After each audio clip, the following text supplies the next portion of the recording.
Hello, this is Marrero. This is my podcast project for my Telling Digital Stories class. With me is my very good friend, Courtney Slater. She is someone that I met not too long ago on a virtual landscape.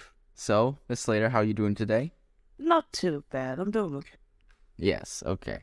So, give us a slight introduction of yourself. What you would like people to know about yourself.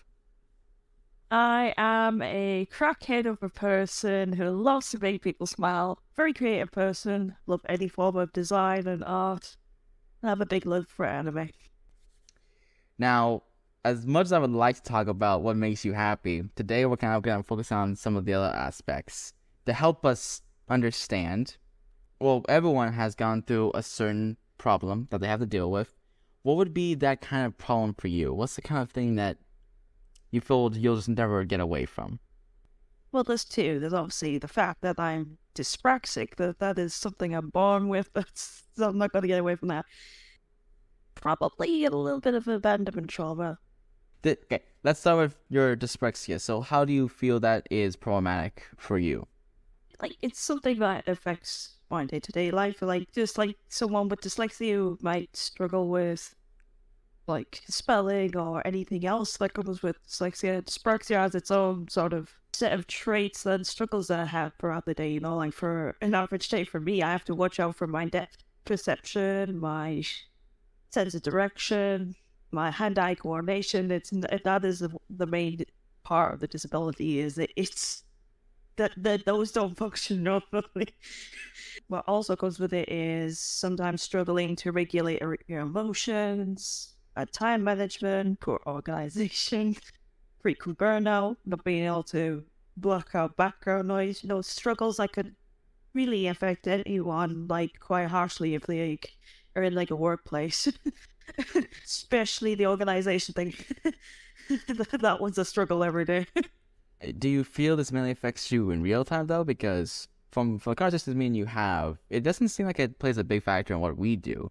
Do you feel like it's mainly a real life thing, or does it sometimes happen when we're here doing our thing?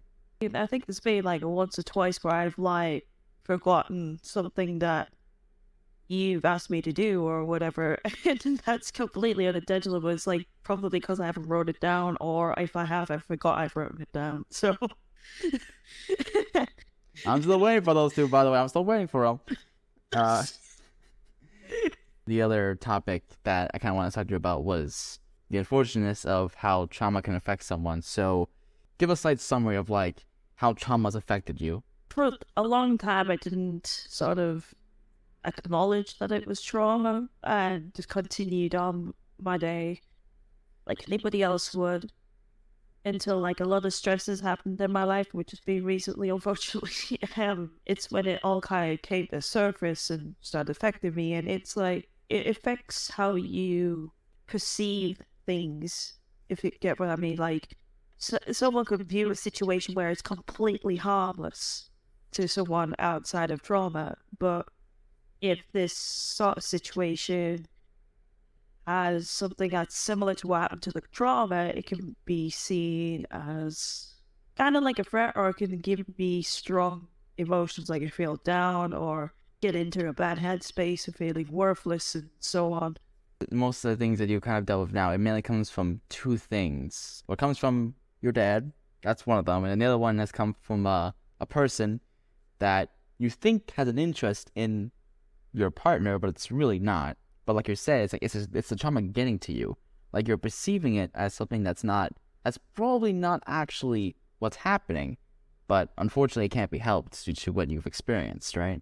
Yeah, that would be the best way to describe it as a good example of it. With me having to deal with like pushing me aside and, thinking about my life, it kind of messed with my trust with people who are close to me. I try my best to trust people fully, but there comes a point where I'm so frightened it'll happen again, it starts affecting my perceptions. You basically get to a point where you're trying to avoid it happening again because it hurts so much going through that pain again. Completely understand. And what are some methods you take to try and like calm down from it? If I'm like in a bad headspace and I haven't got many places to go. Like if, for example, if that happens while I'm at work, what I'll do is I'll get up from my desk because luckily with my kind of job, I'm allowed to just get up and like go make a drink and so on. I'm not tied to a workstation at specific times. So what I'll do is I'll go and walk to the kitchen, take some deep breaths, and make myself a coffee and do some grounding exercises to kind of ease my anxiety. A hot cup of coffee is actually a good one because it's warm, it's got a smell, and it's got a taste, and it's familiar. If I'm home, similar thing. I sometimes go straight for a drink, whether that be tea or coffee or whatever. I'll go on a binge watch of some YouTube videos or watch something on Netflix, or quite commonly play video games because that will take my mind off whatever is going on because I'm focused on playing the game. That's great. How often do you sometimes feel misrepresented or misunderstood when you try and explain these situations or when you try and describe them to others? It varies. Sometimes I feel like people get me and like it doesn't feel too bad, but then there's times where when I'm extra stressed, it feels like very common almost all the time. It feels like it happens more often than not when I'm in a bad headspace. When there are times where someone does understand you or at least gets the basic concept, how does it make you feel? Makes me feel like validated. It's like it makes me like at least, even if I am thinking all crazy thoughts, it's nice to know that someone at least understands my perception and like acknowledges how I feel more than anything. Not that I'm right or wrong, it's just that it's acknowledged. Yeah, I completely understand. Do you feel like now, if this situation was not something that ever happened, do you feel like during this time period is when like you feel the most affected by it if it had never happened? I feel like if I didn't get abandonment trauma and had stuff like related to that kind of thing, feel like it wouldn't affect me as much as it does now. Cause yeah, I might be stressed with some of the other stuff that's going on. That's understandable, but in terms of certain issues I run into when I'm like my anxiety and stuff's high, I don't think would happen as often, such as like the perception of someone possibly taking my partner away. I don't think that would come up as often as it does if it didn't happen. And I think the last question we have here is for people that have similar thought process or is going through a similar situation, what kind of advice would you give to them for what you've been through?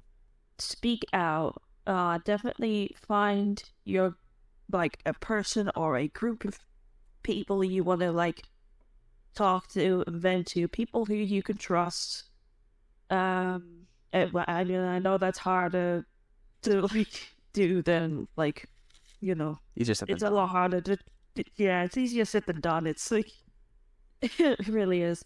Definitely talk to people and try and get some professional help as well. Like I ended up on medication, which helps me some days. Some days it doesn't, but I'm still in the early days of it, so it's trial and error.